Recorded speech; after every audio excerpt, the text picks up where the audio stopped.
Welfare గురించి అందరూ ఉమ్మడిగా ఆలోచించాలి. అదేవిధంగా అంటే అంటే ఇక్కడే ఇక్కడ కాదు, ఇక్కడ రేపు పొద్దున ఇంకోటి అర్థమవుతుంది సార్.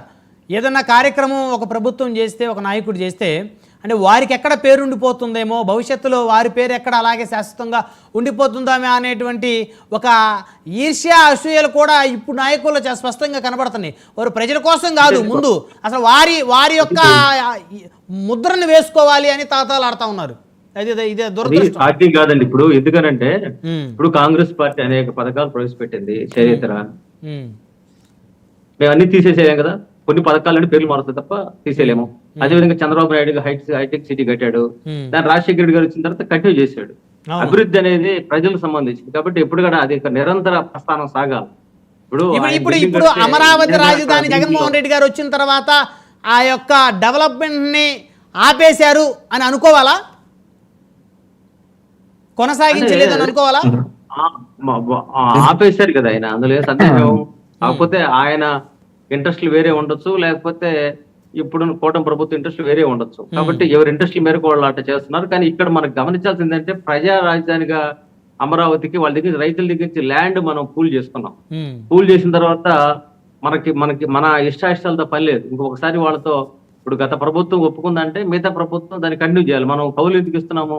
గత ప్రభుత్వ నిర్ణయాన్ని అంగీకరించే కౌలు ఇస్తున్నాం. కౌలు ఇస్తున్నట్టు అర్థం ఏంటి అంటే శాస్త్రీయంగా వాళ్ళు కౌలు రైతులకు ఉండిపోవాలి కాదుగా, వాళ్ళకి ఇచ్చిన 25 సెంట్లుగా డెవలప్ అయితేనే వాళ్ళకి ఉపయోగం. అంతే తప్ప కౌలు డబ్బులు తీసుకోవడం వల్ల వాళ్ళ జీవితం ఏమి తెల్లారదు. కాబట్టి కౌలు డబ్బుల కోసం మాత్రం వాళ్ళు ఇవ్వలేదు. వాళ్ళు ఇచ్చింది ఏంటంటే హైదరాబాద్ కి ఆల్టర్నేటివ్ గా వరల్డ్ క్లాస్ క్యాపిటల్ కావాలనుకున్నారు. ఆ క్యాపిటల్ లో భాగంగా అమరావతికి భూములు ఇచ్చారు. దాదాపు 30-40 ఎకరాలు ఇవ్వడం అంటే చిన్న విషయం కాదు. కాబట్టి ఆ ఇచ్చిన భూములన్నింటినీ డెవలప్ చేసుకుంటేనే మాకు ఉపయోగం ఉంటుందని వాళ్ళకు ఉంటుంది సెంటిమెంట్. మన అంగుళ భూమే పోగొట్టుకోలేము. మరి అలాంటిది వాళ్ళు ఒక్కొక్కరు 75 సెంట్లు భూమి ఇచ్చారంటే అర్థం ఏంటి? వాళ్ళు మనం హానర్ చేయాలా? హానర్ చేసే క్రమంలో ఏది చంద్రబాబు నాయుడు గారి సొంత ఆస్తి అనుకోవాల్సిన అవసరం లేదు. ఇది ప్రజల ఆస్తి. దానికి సంబంధించి అందరు కూడా ఇప్పుడు గత ప్రభుత్వం అప్పులు చేస్తే కొత్తగా వచ్చే ప్రభుత్వం మేము అప్పులు తీర్చాం అనడానికి లేదు కదా, అంతే కదా, అప్పులు తీర్చాల్సిందే. కానీ ఇక్కడ కూడా ఏంటంటే అదొక ప్రస్థానం సాగుతూ ఉంటుంది. గత ప్రభుత్వం చేసే మంచిని మనం ఖచ్చితంగా ఆహ్వానించాలి. ఎక్కడ లోటుపాట్లు సవరించుకోవచ్చు, తప్పులేదు. ఇప్పుడు జగన్మోహన్ రెడ్డి గారు విశాఖ డెవలప్ చేసిన గురించి చెప్పారా, చేసుకోవచ్చు. అంటే ఈ కోర్టులు, ఈ చట్టాలు, వీటన్నిటి వల్ల ఎవరికెవరు పంతాల వల్ల కొంత వెనకబడ్డాం.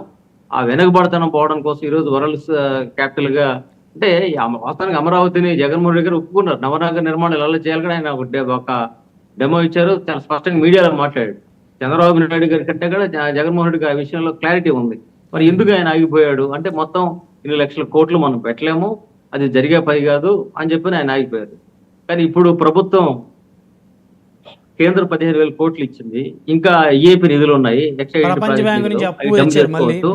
అనేక నిధులు డంప్ చేసుకున్న తర్వాత మనకి ఇక్కడ ఇన్వెస్ట్మెంట్ స్టార్ట్ అయిన తర్వాత కొన్ని 100,000 మందికి ఉద్యోగాలు వస్తాయిగా, ఇంజనీరింగ్ ఉద్యోగాలు వస్తాయి.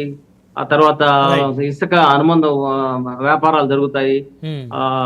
రకరకాలుగా కూలీల సంఖ్య పెరుగుతుంది, ఇంజనీర్ల సంఖ్య పెరుగుతుంది, పనిచేసే వాళ్ళ సంఖ్య పెరుగుతుంది. ఒక వృద్ధి రేట్ అనేది పెరుగుతుంది కదా. ఇప్పుడు ఎక్కడైనా సరే ఒక రాష్ట్రంలో ఒక పని జరుగుతుందంటే ఉదాహరణ చూడండి, ఒక ఏరియాలో పని జరిగితే ఆ ఏరియాలో 10 మందికి ఉద్యోగాలు వస్తాయి.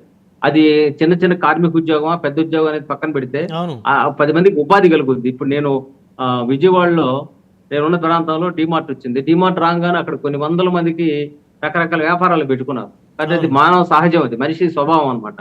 కానీ ఇప్పుడు కూడా ఏంటంటే ఇప్పుడు ఖచ్చితంగా జగన్మోహన్ రెడ్డి గారు కానీ లేకపోతే వాళ్ళకి సంబంధించిన వర్గం కానీ వాళ్ళంతా ఆలోచిస్తారనుకుంటున్నాను.